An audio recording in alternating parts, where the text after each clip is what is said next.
You want to remember the year you've just had, but it starts to feel like a chore. In this video, I'm going to show you how you can review your year in a way that helps you to actually get it done. Having done some version of yearly reflections since 2020, the reason I made this video is to help you avoid the most common mistake where people get stuck and ultimately give up. Most people don't give up reviewing their year because it didn't matter to them. It's more because they tried to do everything. Recall 12 months of moments, decisions, challenges, and somehow make sense of it all. That's a lot to expect of yourself, especially if you're just trying to get in the hang of doing reflections at the end of the year. Here's the important part though. If reviewing your year feels like a good idea, but for some reason it seems heavy to you, it's usually not a sign to just stop and avoid it. Typically, it's a sign that you can get so much out of this, but you're just getting in the own way of yourself. For the most part, this heaviness can show up when you really want to do something, but it just seems like it's too much. This is where people usually go wrong because of the how they try to approach this rather than if they should review the year. Thinking that you might have to just sit in a room with nothing but your thoughts, doing it just completely by yourself with no other assistance, or even just having to remember every moment that happened throughout the year and making sense of the whole year. Having any of these fixed expectations can really hold people back from getting the most out of looking back on their year. And if the goal is to actually get this done, the approach needs to change. One of the simplest ways to do that is to change the format. And most people think that reviewing comes with a lot of writing that you have to do. But writing is just one of 5 formats, and for most people, it may not be the easiest place to start. For starters, doing it verbally any way you can is an awesome way to do it, especially if you find yourself kind of remembering lots of things as you talk. And just for my extroverted people out there, they seem to just go to this as default, but yet in this kind of area of their life of reviewing and reflecting, they just assume that they have to do it in these other ways and kind of avoid it. Going straight to visuals is also a handy way too, whether that's photos, videos, or other media that you just might have on your phone or around the place. That's definitely a nice way to just kind of remember everything just at a quick glance as well. Audio is an interesting one too that most people look back on just from their Spotify Wraps and whatnot, but to actually look at the musical podcast that you've just listened to throughout the year, it's definitely something that can, for those that really connect with their emotions really well, can be something that helps so well here. And lastly, kind of similar to the visual sides of things, is more specifically text that you've saved throughout the year, whether that's text messages, notes you've written down, or just any loose bits of things that you might have collected throughout the year. That can definitely be something you can really just start with and ultimately get some use out of as well. Out of these 5 formats, the one that is usually easiest to start ends up typically being the one that people find it easier to finish as well. So we really want to focus on just one to start with, and it would be nice to add other things to it, but really just sticking to one helps to give you so much more momentum than having to think you have to do all these other ones as well.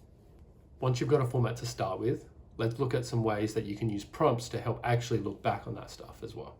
These are designed to make reviewing your year lighter, still with having some depth, but just having some more fun so it doesn't feel as heavy. Before I walk through all 8, I want to give credit where it's due. The original version of these came from Campbell Walker, who ironically is a fellow Australian YouTuber. I've linked his original video in the description if you want to check that out. I've tweaked his rhyming review to still keep it light and fun, compared to most of the self-help stuff that's out there as well. Some of these are more written, others are more visual. Most of these you're going to be able to do just talking, but the idea is that you can see what resonates with you because you definitely don't need to do them all. If you want something structured, you can download the full template that I created for you by clicking in the link in the description. Let's start with the first ones, which is a bit of an overview. A handful of highlights, a damn good decision, a series of setbacks that weren't in my vision. What I like about these ones is that it's a really good way to just go into, hey, some cool things happened, or hey, there was some stuff that was a bit out of my control that I didn't really see happening, or hey, I just need to pat myself on the back for some stuff as well, that this was a really good decision. One of the main highlights on my sides of things was just being able to go to 2 Asia countries in 1 year. It was awesome. I'd never been to Asia before. It was just awesome to be able to experience that culture sides of things. Had some setbacks well and truly across the year, and if I'm mentioning the highlights, I can't go without having some of these as well. Next up, we've got a bit of a day in the life. A morning, noon, and night from a typical day. A photo from home and from far away. Whether you're doing reviews publicly or privately, I think it's just worth being able to celebrate just everyday life, rather than having to get focused on only the good that has happened. Next up, some goals. Some goals I hit, some goals I fell short of. Some goals I avoided or kind of hit sort of. A skill I fostered, a project I finished, and a small tiny win, which should not be diminished. It's always good to celebrate wins, no matter how big or small. But at the end of the day, not everything is going to be a home run, and just looking on not just everything that you did well and all the goals you might have done. If you've had that great of a year, awesome. But there's also many things that people don't get to do, and just really being able to see that, whether it's written or just being able to talk to someone about it, or however you do this sort of, if you answer these prompts, that it can be really helpful, at least, to kind of just, remember that not everything's going to be a home run in regards to goal setting, which is often what people put out on social media of all the things they did, but what about the things they didn't do as well? Bit of a lighter section just on paying attention to where your attention was, and also just any moments that you found, these were kind of cool, or these kind of stuck with me at least. Book I read, film I saw, music I felt, outfit I wore. Made me pause, made me yearn, made me cry, made me learn. Podcaster, YouTuber, artist, sports competition, gave me hope, curiosity, fun, and ambition. I've used photos and some links in mine, so it just goes to show you don't need to have everything as photos or everything as links in one sort of thing. You could just write everything out as well. It doesn't really matter. It's just being able to have something that fun you can jot down, and if you want to share it with others. If not, completely cool. All these recommendations just have their own individual stories, and that could just be an entirely different video. So let me know if that's something that you want to see. Next up, people. No one does things alone. We're not on an island. And it just really helps to be able to look back on the year that people can often come to mind. And at the same time, if you didn't have a year full of people, that's also completely fine too. That you could use celebrities, you could use fictional characters, just anyone you really follow or admire. It doesn't have to be people that you've known, met, and have good relationships with to really get a lot out of this section as well. Someone I met, someone I missed, someone who inspired my will to exist. Incredible chats, immaculate presence, lights up my day with their sheer effervescence. Help me chill, help me grow, help me more than you'll know. I like the last bit too, especially because there's a lot of people that just, at least I've found, that have such an impact on me, and they're not even trying to do it. And like, being around people can be cool, regardless if you're more introverted or extroverted, whatever. Like, being around people could be so worth it, right? And we can't forget that. Next up is just some snapshots of things that might have gone on, especially if the year was quite a roller coaster of different things. A photo of nostalgia, some chaos and laughter. 2 images that show a before and after. Although this section is snapshots, you could definitely do this still with text or other forms of things that you might have captured. A lot of people don't really get to show their progress that they made, regardless of how big or small it is. And I think just being able to have a place for that in reflecting and looking back on the year, it can be really cool to see, regardless of how big or small it is, that you did something with the year, and you can show yourself that happened, even if you might have forgotten about it. Ironically, not the third group of prompts, but we got our 3 things.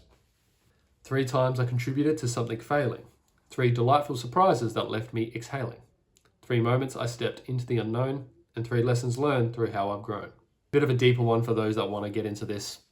Definitely around the word failing as well, on how you interpret failure. For me, failure is nothing bad, right? And just being able to have that as part of looking back on challenges, I think, is a nice way to help reframe the year, especially as it's coming to an end. It's kind of similar to the stepping into the unknown type of question. So you can interpret any of these how you want to, right? You don't need me to tell you that. But to me, I think it's handy anytime that you can just congratulate yourself on having a go at something you wouldn't have otherwise, or even just trying something that was hard, even if it didn't work out. Open to you on what surprises were pleasant. Could be something you earned, received, or just anything that made you feel like you could just relax and just breathe maybe. The final section of prompts is a good way to look at all the things that have changed throughout the year. The person I was and who I became. 4 ways my life is no longer the same, but changing and growing will never be done. So here's a sneak peek of what's to come. Whether that's looking at the journey you're on, or even looking at the circumstances and how they've changed, and just giving yourself some grace of how different things are now. The last box is a bit of a sample that you can give in text or media around what you're looking to live out for the year to come. And there's a lot I could get into around the planning and intention setting for the next year, which could be a whole different video. So if you're keen to learn more on that, let me know and I'll make something for you.